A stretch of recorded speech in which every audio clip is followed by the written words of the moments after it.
సంగీత ప్రపంచంలో ఎన్నో అద్భుతాలు సృష్టించాడు మైకేల్ జాక్సన్.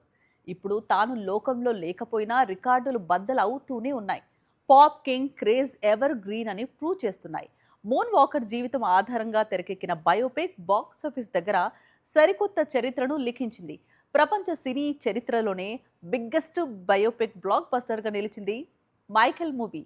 మైఖేల్ జాక్సన్ ఈ పేరుకు ఎంత క్రేజ్ ఉందో మరోసారి మైఖేల్ జీవితంపై తెరకెక్కిన బయోపిక్ ప్రూవ్ చేసింది. సినిమా బాగోలేదని క్రిటిక్స్ నెగటివ్ రివ్యూస్ ఇచ్చినా ప్రపంచ వ్యాప్తంగా పాప్ కింగ్ అభిమానులు బయోపిక్ కు బ్రహ్మరథం పడుతూనే ఉన్నారు. దీంతో ఈ చిత్రం $1 బిలియన్ క్లబ్ లో చేరి హిస్టరీ క్రియేట్ చేసింది. అంటే బాక్సాఫీస్ దగ్గర 9,500 కోట్ల వసూళ్లను దాటింది.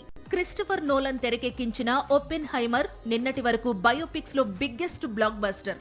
అయితే మైఖేల్ మూవీ ఈ సినిమా వసూళ్లను అధిగమించి నంబర్ 1 పొజిషన్ లోకి చేరింది. ప్రపంచ సినిమా చరిత్రలో బయోపిక్స్ లో మొదటి స్థానంలో నిలిచింది మైఖేల్ మూవీ. భూమి మీద అత్యంత ప్రభావితం చేయగల వ్యక్తుల్లో మైఖేల్ జాక్సన్ ఒకడు. అతను లేకపోయినా అతని పాటలు, అతని డాన్స్, అతని చరిష్మా, అతని ఫ్యాన్ ఫాలోయింగ్ ఇప్పటికీ చెక్కు చెదరకుండా అలాగే ఉంది.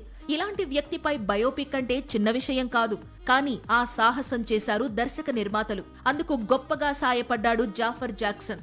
తెరపై ఈ యువ నటుడి నటన ప్రేక్షకులను మళ్లీ జాక్సన్ కాలానికి తీసుకెళ్లింది. అందుకే సినిమాపై వసూళ్ల వర్షం కురుస్తోంది. వచ్చే ఏడాది మైఖేల్ 2 సెట్స్ పైకి వెళ్లే అవకాశాలు ఉన్నాయి. ఇది వాళ్ళ స్క్రీన్ ప్లే అప్డేట్స్. మరిన్ని అప్డేట్స్ తో మళ్ళీ కలుద్దాం. Keep watching Sakshi. This is Anjali signing off. By.